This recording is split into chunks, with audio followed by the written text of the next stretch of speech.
Hello বন্ধুরা, তোমরা সবাই কেমন আছো? তোমাদের স্বাগত জানাই আমার চ্যানেলের একটি নতুন ব্লগে। বন্ধুরা, সকালবেলা উঠেই সব কাজকর্ম হয়ে গেছে। দুদিন খুব শরীর খারাপ ছিল, তাই জন্য তোমাদের সামনে ভিডিওটা দিতে পারিনি।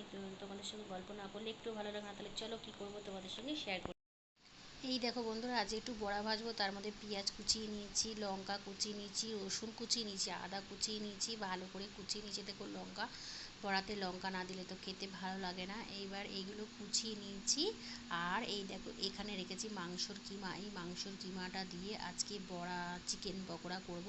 নুন হলুদ মাখিয়ে নিলাম ভালো করে। নুন হলুদ মাখিয়ে নিলে ভালো হয়, জলটা বেরিয়ে যায়, তাই জন্য নুন হলুদটা মাখিয়ে নিলাম। এবারে যেগুলো কুচিয়ে দিয়েছি তার মধ্যে এবার ডিম ভেঙে দেবো। ডিম ভেঙে দিলে বড়া ভাজাটা খেতে ভালো হয়। দেখতে পাচ্ছ বন্ধুরা, ডিমটা ভালো করে ভেঙে দিচ্ছি। এবার ওর মধ্যে ডিমটা ভেঙে দিলাম। এই ডিমটা পড়ে গেল। এবার ভালো করে ডিমটা ওর মধ্যে ভেঙে দিয়ে এবার বেসনটা আমি আলাদা রেখেছি, সেই বেসনটা এবার এর মধ্যে দিয়ে দেবো। ডিমটা তো ভাঙা হয়ে গেল, তার মধ্যে চিকেনটা দিয়ে দিলাম। চিকেনটা ভালো করে কুচি কুচি করে নুন হলুদ মাখিয়ে রেখেছিলাম, তোমাদের তো আগেই বললাম। এবার চিকেনটা ডিমটা দিয়ে দিলাম, তার মধ্যে এবার বেসন এতে দিচ্ছি। দেখতে পাচ্ছ, নুনটা আগেই দিয়ে দিয়েছি পেঁয়াজের মধ্যে। এবার তার মধ্যে একটু কালো জিরে দিয়ে দিলাম। কালো জিরে দিলে বড়াটা খেতে খুব ভালো হয়। ভালো করে মাখিয়ে নিলাম বন্ধুরা। তার মধ্যে গ্যাসে কড়া বসিয়ে দিয়েছি আর বড়া ভাজা বসিয়ে দিয়েছি। এই দেখো, লাল লাল হয়ে গেছে বড়া ভাজাটা। কিছুটা বড়া ভাজা করে রেখে দিয়েছি আর কিছুটা বড়া ভাজা ভাজছি।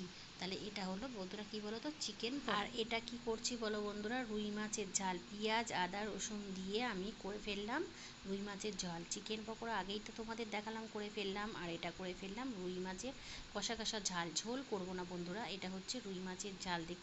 দেখতে পাচ্ছ বন্ধুরা, কি সুন্দর লাল লাল ঝাল ঝাল রুই মাছের ঝালের কালারটা হয়েছে।